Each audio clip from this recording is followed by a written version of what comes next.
last shelters for. I thought you knew better. My mistake.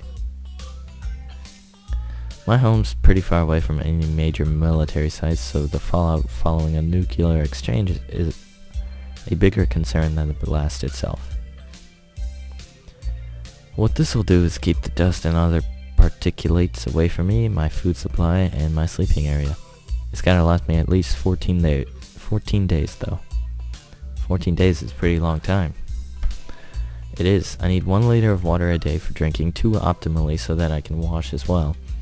Toiletries is easy enough, just garbage bags and a bin placed outside the shelter area. Food means canned supplies, of course. Of course. And the radio is for outside communication? Right, so I can pick up government alerts on what's going on outside. I need a mechanical clock rather than an electric one in case the electromagnetic pulse from a nuclear airburst fries it too. There's all the other stuff I need as well, just like extra clothing, matches, and candles. I think I still haven't time to gather it all though. Maybe. As much as I hate to say it, I'm a little impressed. He's really researched this and thought it through. Then again, I don't know if I want to live in a post-apocalyptic world with only people like Kenji having survived. It sounds like you really know what you're doing. Damn right I do. It must be hard living in constant fear like this. He hardly ever socializes either. So the fact that he went bowling with others is in itself something of a surprise. This mentality reminds me of a certain someone. Thankfully, her fear of others doesn't manifest in such a distinctly eccentric way. One thing I know for sure is that I certainly can't tell him exactly why I haven't been hanging around with him much recently. It's late, I have stuff to do. I'll think about making a fallout shelter or something, though. Yeah, alright, that's cool. A man has to do what he's got to do after all. You should hang out with me sometime, by the way. You're a cool dude. Cool dudes should hang out with each other, right? Hang out together, right? For some reason, that compliment actually feels kinda nice. The situation with Hanako being what it is, though, means that I probably won't be able to fulfill his request, for now at least. That'll be good. I'll talk to you later about it when I can. Cool. Later, dude. He retreats to his dormitory room. I'd better go see Hanako. What is this? Wall door? I stand outside the door to Hanako's room, hoping that she isn't in too much of a state as I nervously clutch the worksheets Mattel asked me to pass on to her. It's one more reason to visit her, and it gives me something to talk about, so I suppose I should be thankful to him for giving me the task. With a long breath to steady myself, I rap my knuckles on the door in front of me. Silence. I listen intently for any sound of shuffling coming from inside, but I can't hear a thing. I knock on the door again, slightly harder. Still no answer. How strange. Scratching my head, I make one last attempt at getting her to answer as I knock on the door one final time. Hanako, it's just me. Mattel said to give you some stuff. For a while, the attempt just seems as unsuccessful as the last. Just before I slip the sheets under her door, though, I hear the handle rattling. Oh, hello, Hanako. My foot fell asleep. As the door opens halfway, I quickly try to see how Hanako's faring. It's a task made somewhat more difficult by her oversized gown hiding so much of her body. She doesn't look sick, or at least not immediately so. To be honest, I'd have preferred that to her expression right now. She looks terribly tired and appears to be barely acknowledging my presence. Hi, Hanako. Mattel wanted me to give you these since you weren't in class today. What song is this? Breathlessly. I hold out the loose sheets, which she tentatively takes in her hands. The way she moves is devoid of thought. Her posture is slumped in an unusual manner for someone that's so often tense and wound up. Even her eyes keep looking away from mine, doing their best to avoid eye contact. I move my head a little to try and get a better look, but she ends up just turning away. Are you okay? If you're feeling sick or anything, I could go get a nurse. It feels almost pitiful to put on such a routine get-well-soon act. I can't think of anything else I could possibly do for her, though. She seems to collect herself a little at the notion, but only a little. Little. Her head remains turned away, but her eyes move towards me. I'm fine. An awkward silence follows. As it lingers, I notice that the sleeves and cuffs of her gown bear slightly damp stains. Her cheeks are a bit red, too. Has she been crying? I see. I hesitate a little before coming out with the words I came here to say. Would you like me to stay? I don't have anything urgent to do at the moment, so it wouldn't be any trouble. Her eyes slide away from mine, and I lose hope for an improvement of her mood. I wait for a response, but she doesn't say anything, nor give any kind of gesture. She just stands there looking away from me. Hanako? She slowly shakes her head. Okay, good night then. With that, Hanako steps back and closes her door without a second word. More than a little worried, I retreat back to my room. Wandering up the hallway, I keep mulling over what happened. It felt like Hanako was only half there, as if I was interacting with a robot that was just doing what it was programmed to without any real thought. She was a husk of a person. This is frustrating. I'd hoped that meeting Hanako would help the situation, but I feel like it's only made it harder to understand her. How am I supposed to try and help her when she quite literally shuts me out like that? Stop trying to... What is this help that you're trying to do? She's not like a kid. She's your age. Or will soon be. Her birthday's like tomorrow. I don't even bother to turn on the light, opting instead to simply change into my pajamas and quickly choke down my evening pills and collapse onto my bed. What? Oh. Wow.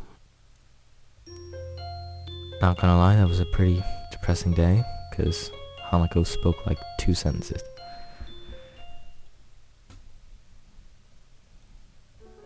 Once again, Hanako doesn't turn up for class. Try as I might to concentrate on other matters, this fact continues to distract me throughout the entire school day, even as I walk through the school gardens to the dormitories. Please say the school day is over. I don't think today being her birthday is a coincidence either. I don't know the link between the two events though, nor do I have any idea on what she is feeling. Ugh. Oh, I'm tired.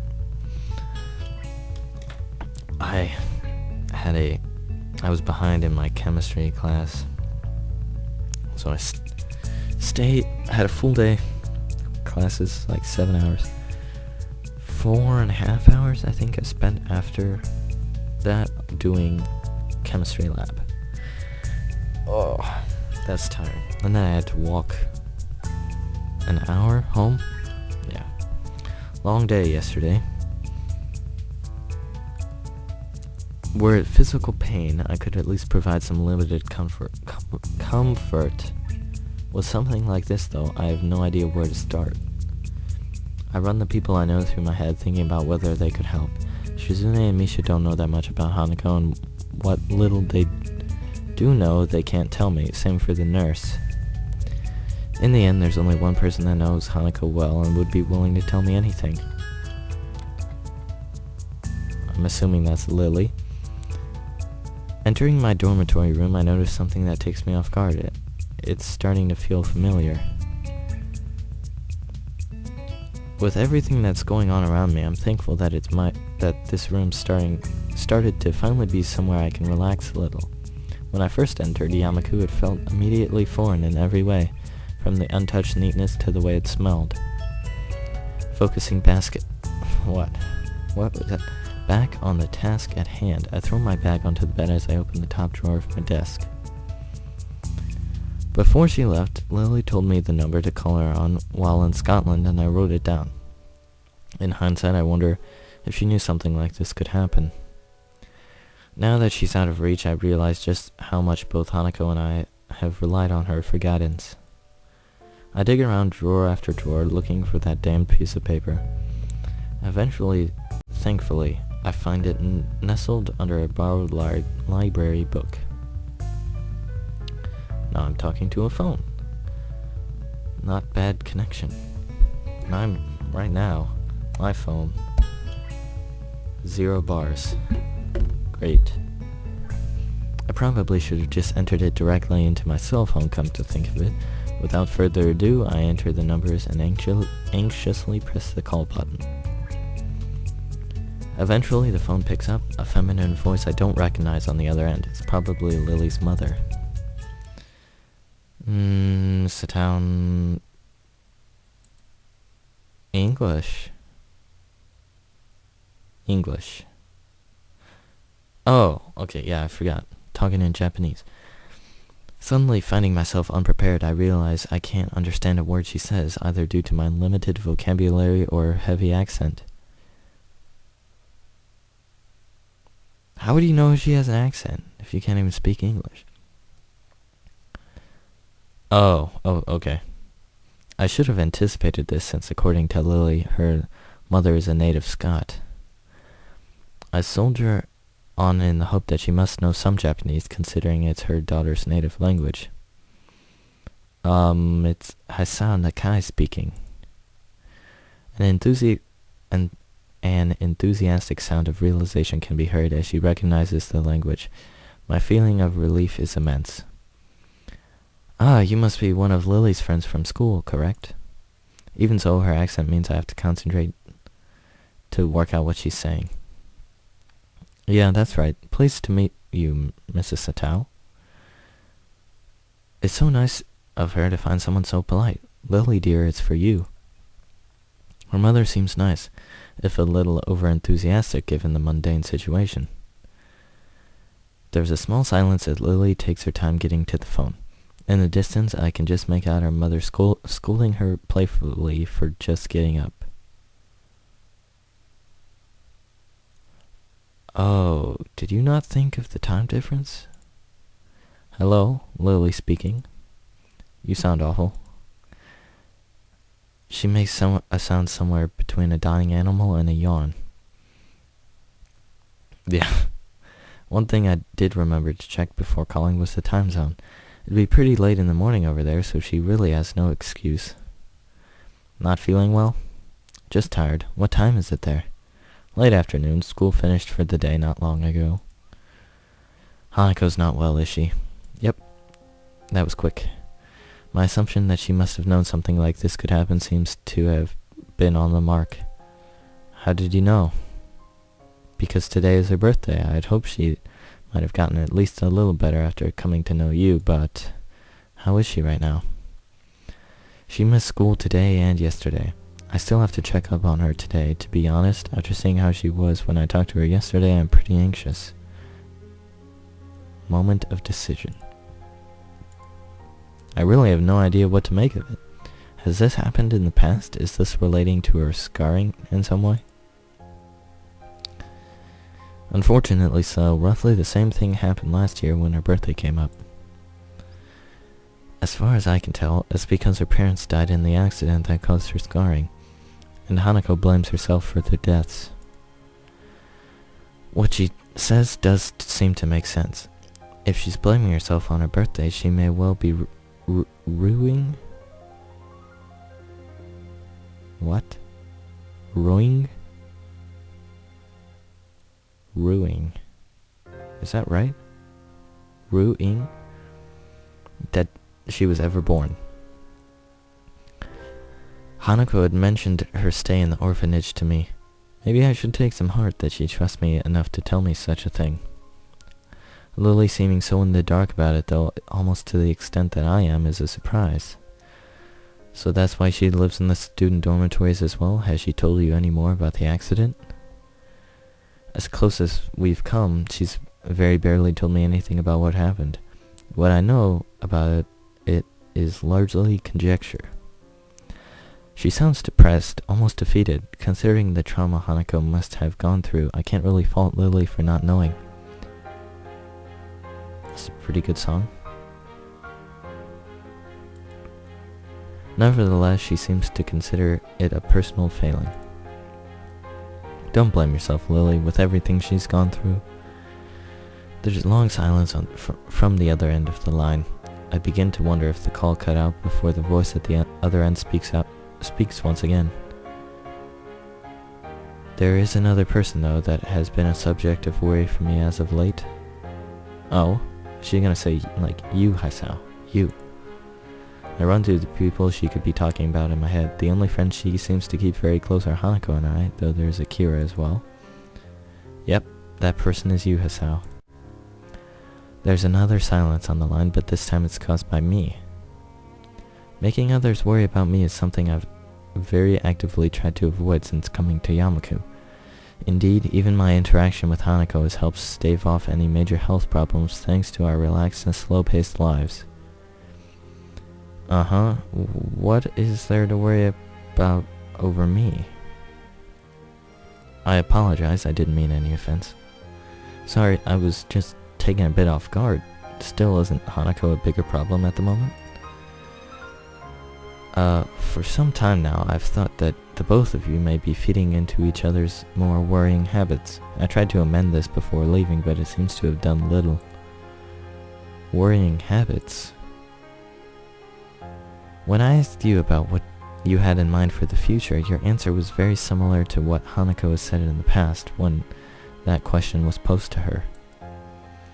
It is well and good to want to protect her. No, it's not. Don't protect her. But I fear that treating Hanako like this, as if she were a daughter or someone in need of special care, is only going to achieve the opposite. Oh, jeez. The situation got effectively turned on its head. After everything that's happened, this is the first time I find myself doubting Lily's judgment. Save? On truancy? Yes? Okay.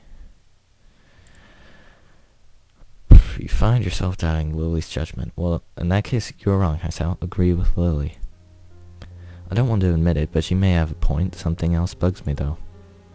And you tried to amend this? Wait, our outing into the city? Quite astute. I thought that it might help if I dragged you out of Yamaku and into the wider world. I am thankful you became closer for it, though. So she noticed that. I suppose she may have been paying attention to us, and her hearing's incredibly good, quite likely good enough to have picked up on what we were talking about if she tried. This sounds more and more like you were manipulating us. Silence. It's a harsh way of putting it, but I had no intention of stepping back from those words. I'm sorry. I was just worried about you. It's fine. I guess there are more important things anyway. It's not a total surprise that she'd do such a thing. Her motherly nature can be slightly overbearing at times, but she does have the best of intentions. So you think I should think about myself more instead of trying to cater to Hanako? That's what I've been saying. Stop trying to protect her. She doesn't need protection. She just needs presence of someone. That largely sums it up. Again, I'm sorry for not telling you this in a clearer way before going back behind your back. I know I am at least as guilty of being overprotective of Hanako as you, but I fear that you are neglecting yourself and your efforts to give Hanako happiness. Do you really think Hanako will be okay? She isn't as fragile as you think. I know exactly what experiences she's lived through, or what feelings she has in her mind, but she has managed to work her way through them until now. It's also my hope that giving her a little space will allow her to decide what she truly wants for herself, and give her the initiative to reach out for it. Please have faith in Hanako, that's all I ask. I guess I'll think about it for a while. That's good. Being rash won't get you anywhere. I know that at times you may doubt your relationship to Hanako, but she does. Lily cuts herself off and takes a moment to consider her words. Please keep in mind that I wouldn't have befriended you if I hadn't thought you a fundamentally good person. You're a good friend, both to myself and to Hanako. Thank you, that helps. We share some small talk to try and lighten the atmosphere, but it feels very stilted. There's a lot I don't know about Lily's stay in Scotland, but after such a heavy subject, I want to be alone for a bit to think. Don't be alone, go to Hanako right now. Go to Hanako. After a few minutes, we end up saying our goodbyes, and I set my phone on my desk. Compared to Hanako's situation, mine feels utterly mundane. I still have both my parents. I had a reasonably normal childhood, and unlike many in Yamaku, my condition isn't immediately visible to the public. But then again, isn't this just an attempt to justify the way I've been acting towards her? That may well be what our past were like, but when it comes to the future, I still have no idea what I want to do. In school, I've just concentrated on each day's work, and I've put off more and more things to cater to Hanako. I recall the words Matao told me after Hanako's breakdown about the purpose of Yamaku and my education. In hindsight, he was probably trying to push exactly the same thing. Just what have I been doing since my heart attack? If I ever did manage to get Hanako out of her room and to open up, what then? I look out of my dormitory window as the sun slowly sets. It's a nice sight, but what I really savor is the quiet as the students return to their dormitory rooms. All I want to do now is think. I'm not sure how much time I have, but I want to work out where I'll go from here. And another day done. Okay, good. There was a slight hiccup and I thought I was having a heart attack.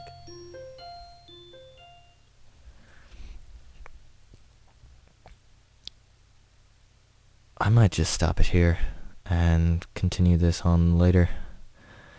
So yeah, 2 days have gone by in Act 4. I'm gonna create a new save state. And I am on continuing melody, so yeah.